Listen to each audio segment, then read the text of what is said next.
Hey everybody, for this section of the video we're going to be going over all the different types of glassware we use to straight to ale. I'm going to start down here. This is just a standard shot glass. It's about a little bit over an ounce and a quarter, so please still use a jigger for that and for all liquor that we pour here at Straight to Ale. Moving on down the line, this is a taster glass. We sell these as a 4 ounce. In reality, the volume on this is a 5 ounce pour. Just a little tidbit of information there. This next glass is a tulip glass. These are what we sell as 8 ounce. In reality, they're 10, so the customer's getting a little bit more bang for their buck there. These are our pint glasses that we sell all of our beer in, 16 ounces. And the next one down the line is a 22 ounce ATS glass, and these are reserved for ATS members only.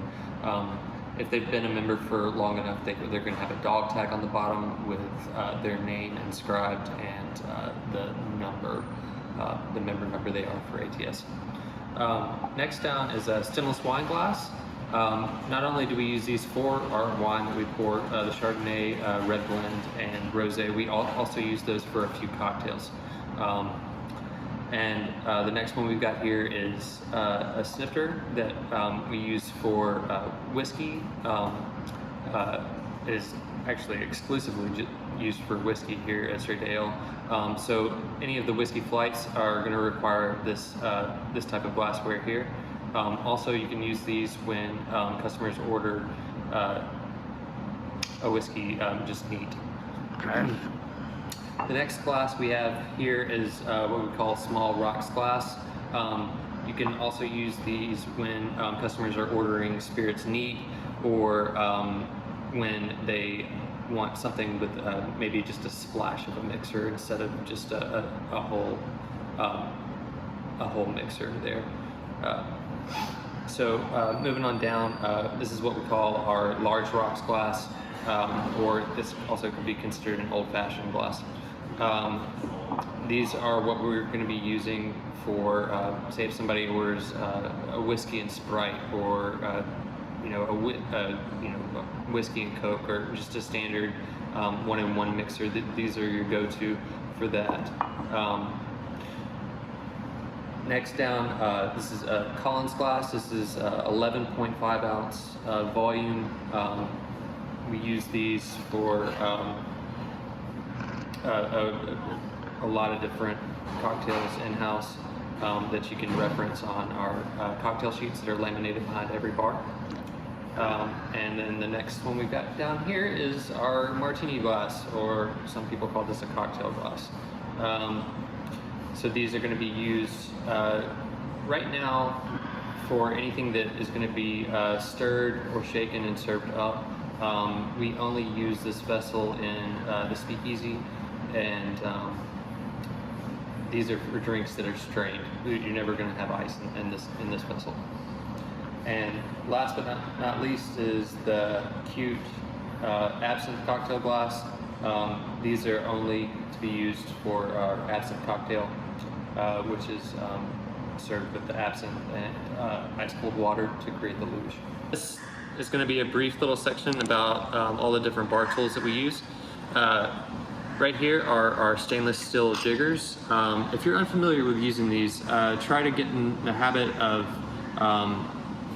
using these precisely, and perfecting the way that you're using these when you're filling these and then dumping them into a mixing glass or into whatever glass vessel you're using to build a cocktail. So my preference is to hold them between my index finger and my middle finger, or to hold it between my thumb and my index finger. Either one of those, whatever way you're more comfortable, it doesn't really matter. And also, something to note here, these are all stainless steel, and they've got the sizes etched in right here. So on this side you can see that that's a 3/4 ounce there, and you flip it over and you see it's 1 1/4 ounces on the top. And on this one here, you got a 1/2 ounce on this small side and a full ounce pour on this side here. Okay. Moving down the line here, this is a mixing spoon. Mixing spoons are used for tons and tons of different ways. Mostly though, you're going to be using it to stir cocktails. Sometimes you can use it to add garnishes if you're pulling olives or cherries out of a jar. That's a good way to do that quickly and efficiently. And moving on down, these are just two standard funnels. We don't use these too terribly often here. Sometimes maybe if you're transferring from one vessel to another, you would use these funnels, and these are always available in the speakeasy, on the back bar of the speakeasy if you ever need to use these. These are our mixing glasses here, also stainless steel. The volume on these I'm not quite certain of. You've got a smaller one that goes into the bigger one if you're shaking a cocktail before it goes in. Most of the time, if you're stirring a cocktail, you can get away with using just this smaller one. All right, next thing, we're gonna go on to our two types of strainers that we have here. This is a Hawthorne strainer. It's the most common type of strainer used, and every bar is gonna have one of these. There are tons and tons and tons of different strainers out on the market. We only use two here. This Hawthorne strainer, and moving on to, this is what's called a fine strainer. So you're gonna use a fine strainer in a scenario where maybe you've muddled something and you want it to go through a Hawthorne strainer, and then use this right before it goes into the vessel itself. So you're straining any type of vegetation or fruit, or maybe even fruit seeds out of the mix before it goes into the glassware. I'm gonna skip this one for right now. This is a stainless steel muddler. You see you got two sides here. You've got one that's a lot more rigid, and you've got one that's flat. I've been seeing a lot of people overusing a muddler. Most of the time that you're muddling any type of fruit or vegetable into a drink, it's a very delicate process. It's a soft process. You just need to do it in a delicate fashion to get some of the juices and aromas out of whatever you're trying to muddle. And this side right here is basically to eviscerate whatever you're muddling. So I would implore you to not use this one as much. All right. Next thing here is this is just a simple paring knife. We use to mainly to cut up fruits that we're using for garnishes. This right here is a Y peeler.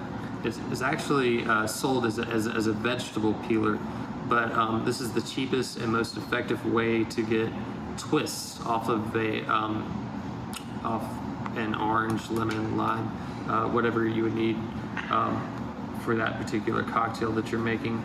A good example for this, and what we use it mostly here for at Straight Ale, is for getting twist off of oranges for old fashions.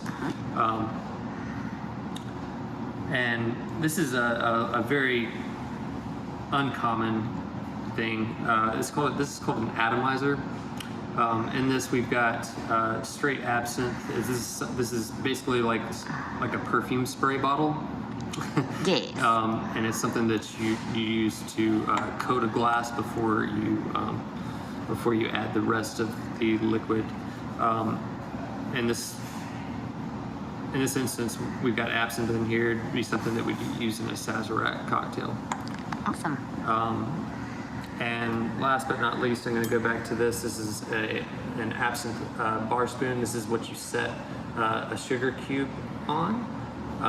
And it sits right on top of the glassware itself as it's being diluted by the ice cold water. For this section of the video, we're going to be going over different ways to build a cocktail. There's different methods that we utilize here at Straight Ale. There's a standard build over ice, shaken, stirred, and then a simple roll. We're going to start with building up a Bloody Mary in our Collins glass. This is the standard vessel that we use for all of the Bloody Marys that we serve here.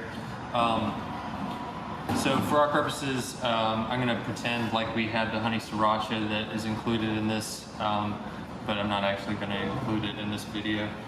So the first step with building a Bloody Mary is to just go ahead and fill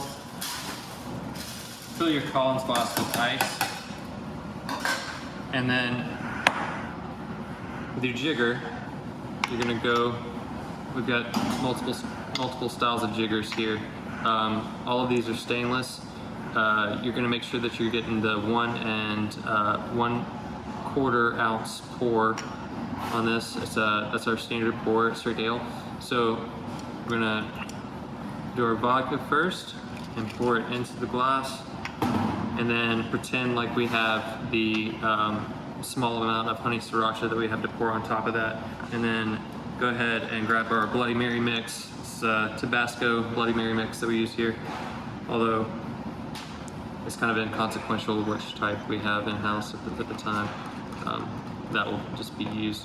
We're going to fill that to the top, and then with this, what we're doing here, you never want to shake a Bloody Mary. It's gonna aerate the cocktail too much. What you want to do is just do a simple roll, and you'll grab your small mixing glass here and just simply go back and forth. A couple of times will do it.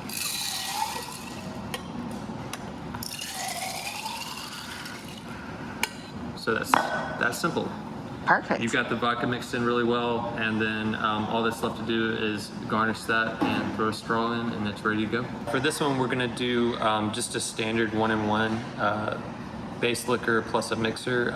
In this scenario, we're gonna pretend like this is a vodka soda, really common drink that gets ordered in every bar. We're gonna go ahead and take our large rocks glass, fill that with ice.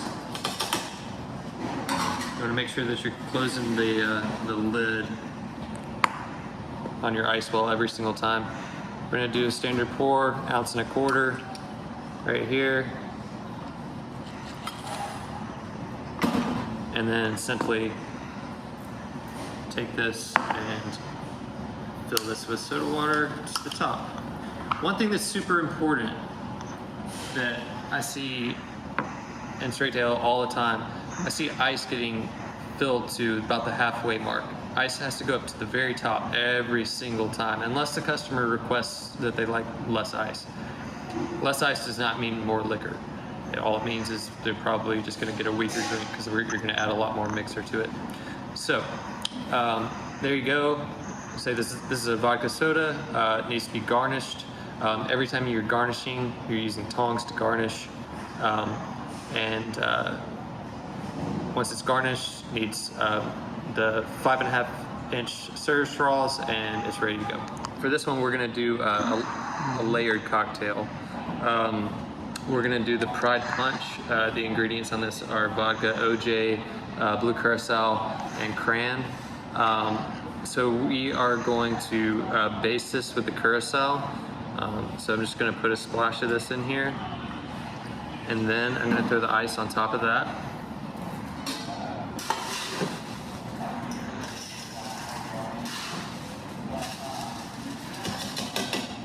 So for layered drinks, you're not going to use a mixing vessel at all. It's just you're just going to build the cocktail directly into the glassware. So we're going to do our vodka next, just a standard pour. It's going to be 1.25 ounces. So what you're looking for when you're using the jigger, and just to reinforce this, we use jiggers for every single pour of liquor that we do here. When you're taking this to the top, you're looking for what's called a meniscus, and that's when the liquid forms a small dome over the top of this. You want to take the liquor all the way to the top of this. Don't ever short sell these people, our customers, these people.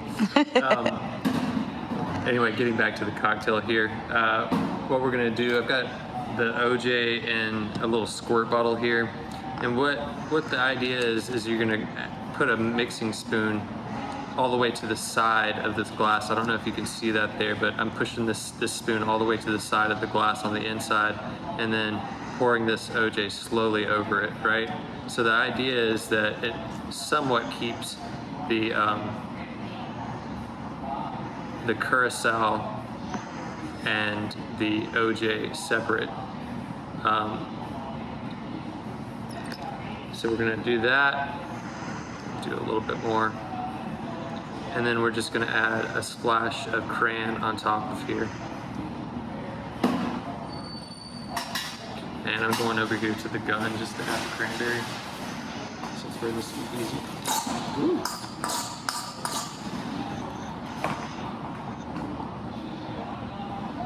So there you go. And then at the end you got it layered slightly, and then it starts to mix together and form like a tie-dye effect there. Real pretty drink. This is our standard martini glass. For this, you can use either one of these mixing glasses. It doesn't really matter. You're going to be able to fit the liquid and ice in there that you need. One little side note: when you're mixing up cocktails here at Straight to Ale, because of the ice that we have here in-house, these drinks chill super fast, and that's due to the surface area that the ice is interacting with the liquor with. So for this one, we're gonna do a stirred martini, and we're gonna have the mixing glass here filled with ice. And then we're gonna do 2.5 ounces of vodka straight in. Most martinis call for dry vermouth, which we don't have here at Straight to Ale. So here we've got the vodka and the ice and the mixing glass. What you want to do is you want to keep your fingers here where all of the liquid and ice are, because you want to be able to feel how cold it is. It's already quite cold. You've already got the ice in there. What you want to do is mix this around like this. And if you can see my fingers, what you're doing is keeping that in constant movement, swirling that through your ring finger and your index and middle finger. That comes with practice, and you get better at it the more time you spend with it. So if you ever have time, just take some water and ice and see if you can get this down. So now I can feel the outside of the glass is ice cold. It's ready to be strained into the martini glass. So we're going to use our strainer here. This is a standard Hawthorne strainer. We're going to throw this right over here and hold it with your index finger here and just simply pour it right into the glass there. All right. So you got a nice pour there. I'm going to want to garnish that with 3 olives and send it on its way. Guys, for this one we're going to do something very similar to what we just did, but the technique is a little bit different. We're going to shake this martini instead of stir it. So we can go ahead and add a good bit of ice into our small mixing glass.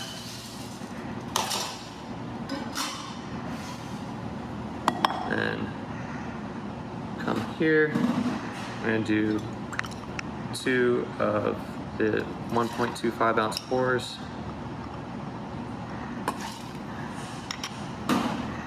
Then we're going to grab the larger mixing glass, throw this on top, hit it with the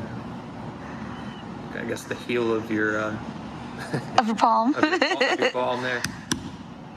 Make sure that's good and tight. Flip it over and shake this while you're here. You're going to make sure you keep a feel on this. You can feel exactly how cold it is. Doesn't take much, like I said, with our ice. A lot of bartenders have different ways of getting these. Sometimes these get really, really tight when you're doing this. Some give it a little bump right here to release the tension on the bar. Other times you can do like this with the heel of your palm. And sometimes you can just easily just take it off.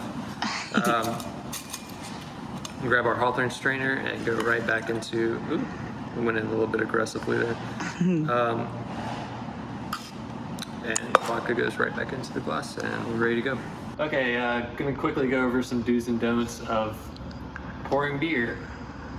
Pint glass, faucet. One thing you do not do is do this, wait for 3 seconds and then do that. That's a no-no. What you do. You said doo-doo. Spritz the glass with your star rinser. Stick it directly under the faucet, not touching the faucet. Pour at a 45-degree angle. About halfway up, you're going to tilt it back to this